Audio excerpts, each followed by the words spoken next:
সারাদিন যখন কাজ করি না তখন না শীতও লাগে না আর ক্লান্তিও লাগে না, কেন কি জানি মনে হয় যেন না কাজগুলো করতে থাকি, আলাদা যেন শরীরে তখন শক্তি থাকে। সন্ধ্যের পর যখন এসে বিছানায় বসি আর মনে হয় না উঠতে।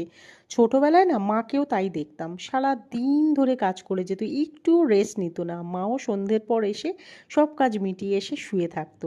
বাবা সেই রাতে দোকান থেকে আসতো, এসে বলতো চলো রাতের খাবারটা এবার বানাও, খেতে হবে তো। মা আবার তখন উঠতো, উঠে রাতের খাবার বানাতো। এখন যেমন অনেক অপশন আছে, কিছু না কিছু আমরা খাবার অর্ডার করে খেতে পারি, তখন তো আর সেগুলো অপশন ছিল না, তখন নিজেদেরকেই রান্না বান্না করতে হতো 3 বেলায়। তো এই মার মতো দেখছি আমারও এখন এই অবস্থাই হয়ে গিয়েছে।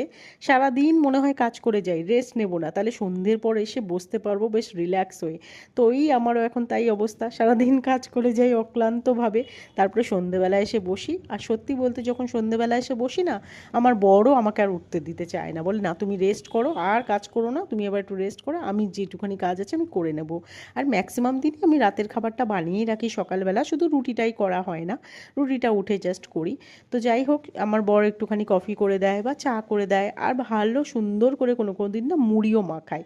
আর ওর মুড়ি মাখাটা খেতে এত ভালো লাগে, ওর মধ্যে চানাচুর দেবে, তারপরে আদা কুচি দেবে, ওর মধ্যে তেল বেশি করে দিয়ে এত সুন্দর করে মাখায়, মানে ওই স্বাদটা ভোলার মতো না।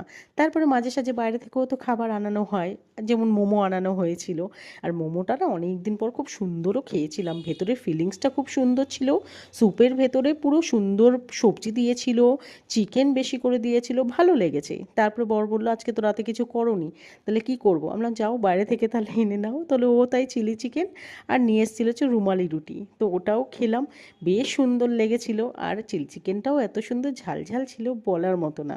তো যাই হোক, এই হচ্ছে আমাদের হাউসওয়াইফদের গল্প।